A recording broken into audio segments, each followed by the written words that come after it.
exactly does the cultural industry do?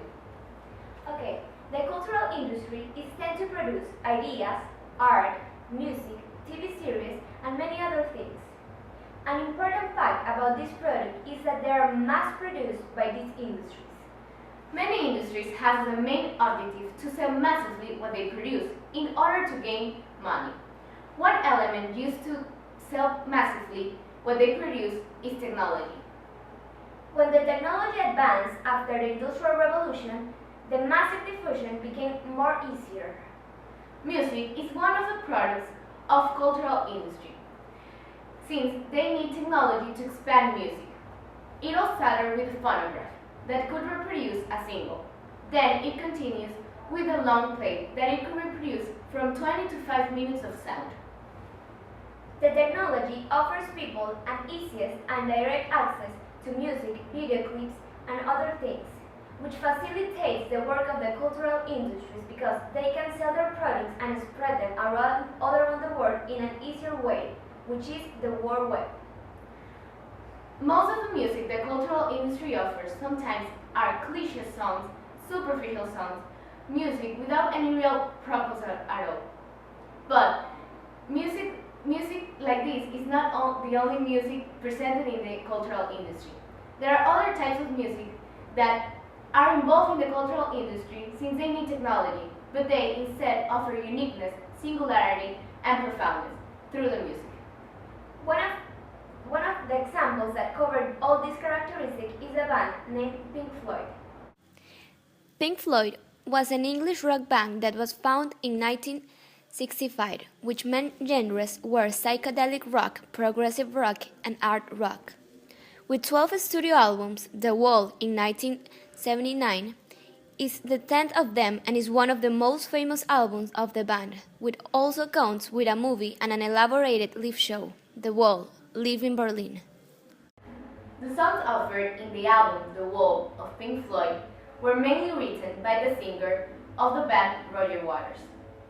These songs offer singularity and profoundness because they include experiences of Roger Waters, such as the death of his father on the war and the overprotection of his mother, and also the controlling system of British school he was. The whole album is like a puzzle. Each song is like a piece of the puzzle. So this means that the songs by themselves probably wouldn't make sense, but if you listen them together, they will have a real meaning and a whole story. For example, a concrete example is the song Stop and the Trial. If Stop is a song of 24 seconds, and if you listen it by its own, it wouldn't make sense. But if you listen the Stop and the Trial, it will have a whole story. Okay, one of the attributes that mark the difference between the songs of the album The Wall and other common songs or commercial songs is that the songs of the album The Wall have many diverse meanings and historical reference. Two examples of these are Another Brick in the Wall and Mother. Another Brick in the Wall not just express Roger Waters' childhood in his school, but it also expressed how the government in many communist and not communist countries were very repressive with their citizens, and how they see them as a collectivist mass instead of individuals.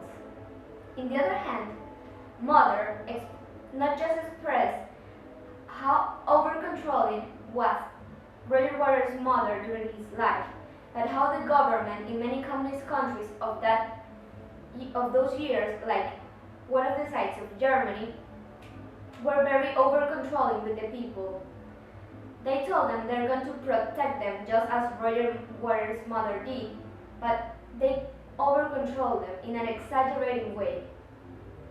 This clearly shows why Roger Waters songs and Pink Floyd songs are informational, because they offer a real purpose, not like all the commercial songs that are superficial and are just for the mass. The Wall is an album that has transcended over time, and it is not just a copy of the other albums. The Wall is a movie, film, and written by Roger Waters. It's an important movie for this band because it also represents a lot of experiences of Roger Waters.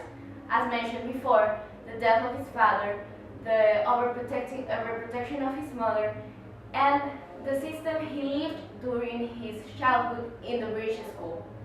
It has a lot of symbols, such as this one, which are two hammers that symbolize the dictatorship, power, and authority.